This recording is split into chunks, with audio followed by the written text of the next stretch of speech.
नमस्कार. मी विजय विष्णू सरक, गाव कामत, तालुका आटपाडी, जिल्हा सांगली. शेतकरी माणूस आहे मी आणि शेतकऱ्या माणसासाठीच मला बोलायचं आहे. आणि खूप वेदना होतात शेतकऱ्यासाठी, एवढ्या वेदना होतात की काय बोलायचं काम नाही. आणि मी तुम्हाला खरं सांगतो, आता ही जेवढी प्रकरणं चालली आहेत, हगवणी प्रकरण चालू असू दे, आणखी आता हगवणी आल्यानंतर आणखी 4-5 प्रकरणं बाहेर आलेत, हे होणार. ह्यांच्यासाठी सरकार एवढं सकारात्मक आहे की बोलू नका. पूर्ण चॅनल आपले 4 स्तंभ आहेत, त्या 4 स्तंभापैकी मीडिया एक स्तंभ पूर्ण तिथं रात्रंदिवस हजेरी लावते. कोण कुठे निघतंय, कोण कुठे निघतंय, कोण काय बोलतंय, कोण काय बोलतंय, कोण बाहेर निघाला त्याची बाईट घेणं, ही बाईट घेणं.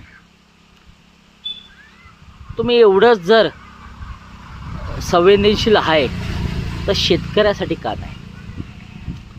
शेतकऱ्यासाठी तुम्ही एवढं संवेदनशील का नाही? माझी एवढीच इच्छा आहे, शेतकऱ्यासाठी संवेदनशील का नाही? मला हा प्रश्न सारखा सतावतोय. एखादा कुठली गोष्ट झाली त्यासाठी रिवाइंड आहे, एखादी कुठली गोष्ट झाली त्याला रिवाइंड आहे, त्या रिवाइंडमध्ये जातात, मागचं काय काढतात, हे करतात. पण शेतकऱ्यासाठी तुम्ही रिवाइंड आहे का नाही? आता आपला भारत देश एवढा मोठा सुजलाम सुफलाम झाला आहे, त्यांचे एवढे सॅटेलाईट आहेत, ते पूर्ण ॲक्युरेसीमध्ये, आता भारत पाकिस्तान युद्ध झालं, ॲक्युरेसीमध्ये त्यांनी बरोबर अतिरेकाच्या ह्याच्यावर हल्ला केला.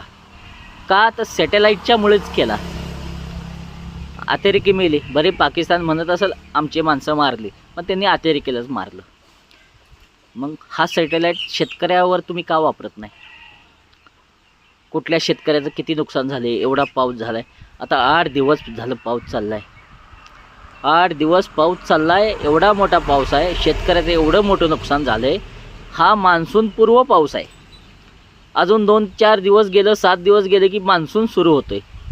त्याचा त्रास अजून वेगळा शेतकऱ्याला. मग तुमच्याकडं ह्या काय योजना नाहीत की सॅटेलाईटद्वारे किमान शेतकऱ्याचं काय नुकसान होतं आहे ते बघायला?